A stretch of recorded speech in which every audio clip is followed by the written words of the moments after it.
भाई वो stock market में कोई ये बेसिक रूल्स नहीं होते कि आप लोग प्रॉफिट करो या लॉस करो। कि भाई कई लोग यही सोचते हैं कि डायरेक्ट आ गए, कम मतलब लगा दिए पैसे और प्रॉफिट ही होगा हर साल या हर बार।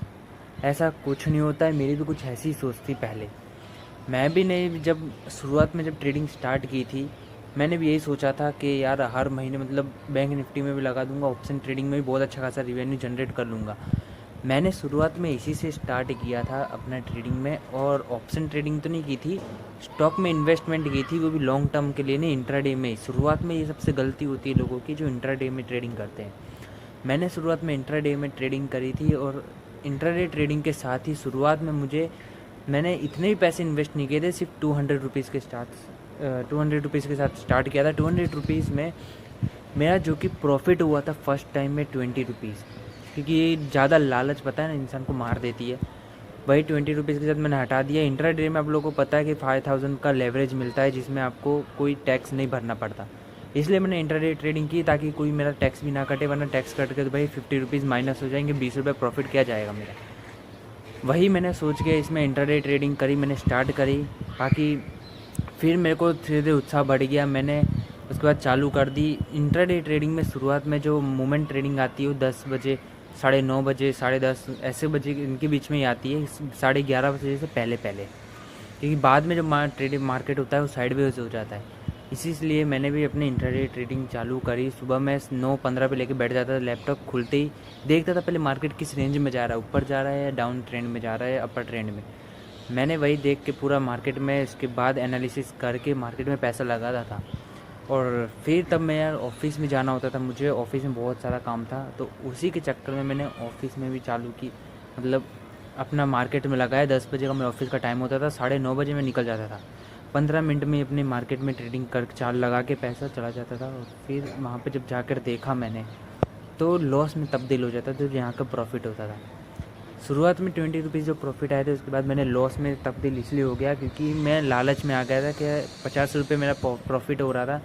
बट मैंने 50 रुपये छोड़ दिए कि 100 रुपये का मैंने टारगेट लगा लिया। मुझे लग रहा था फंडामेंटल एनालिसिस के 100 रुपये का टारगेट नहीं जाएगा, बट मेरे अंदर लालच थी 100 रुपये की, जो कि मैंने लगा दी। और वही लालच ही मुझे 110 रुपये का लॉस देकर चली गई थी शुरुआत में।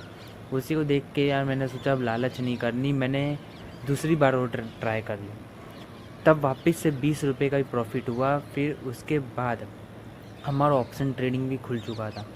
ऑप्शन ट्रेडिंग के साथ एक आई थी कल्याण ज्वेलर्स।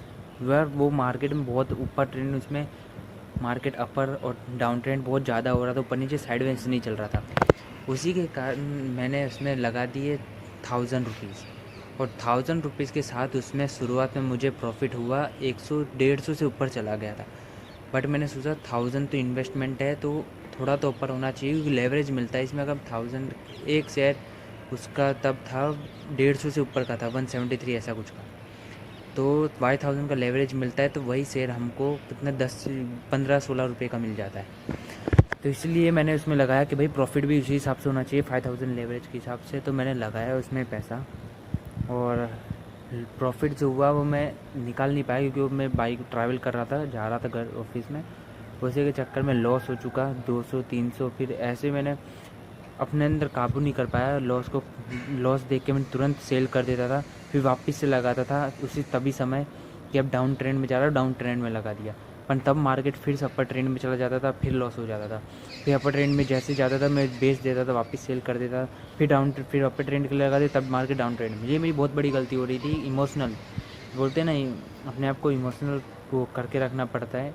वही मेरे से प्रॉब्लम हुई, इसके अंदर मैंने किया। फिर उसके बाद मैंने की ऑप्शन ट्रेडिंग। ऑप्शन ट्रेडिंग में भी सेम अपने इमोशन को कंट्रोल नहीं कर पाया। सेम मेरे से 500 रुपीज़ जो मैंने लगाए थे, पूरे 500 रुपीज़ गायब हो गए, पूरे लॉस में चले गए थे वो। क्योंकि जितने आप लोग पैसे लगाते हैं उतना ही आपका लॉस होता है। तो यार मैं यही बताना चाहता हूँ कि फ़र्स्ट ऑफ ऑल जो बेसिक चीज़ होती है ना इसके अंदर, यार मार्केट में तो आप सीख जाओगे। फर्स्ट ऑफ ऑल अपना इमोशनल कंट्रोल और जो लालच है वो बंद करना पड़ेगा। ये आप लोग का सबसे बेसिक चीज़ होती है स्टॉक मार्केट में। मैंने भी की थी, बहुत बुरी गलती करी। अभी मैं बंद करके बैठा हूँ क्योंकि जब मेरी जो सैलरी है कि मुझसे लगाऊंगा। मेरे कई दोस्त हैं जो सिर्फ आईपीओ भरते हैं। आईपीओ भी भरना चाहिए। मैं यही सोच रहा हूँ सिर्फ आईपीओ भर के अपना थोड़ा बहुत पैसा, मतलब आईपीओ में भी शुरुआत में हम सिर्फ इन्वेस्टमेंट कर सकते हैं। क्या है इसमें रिस्क नहीं।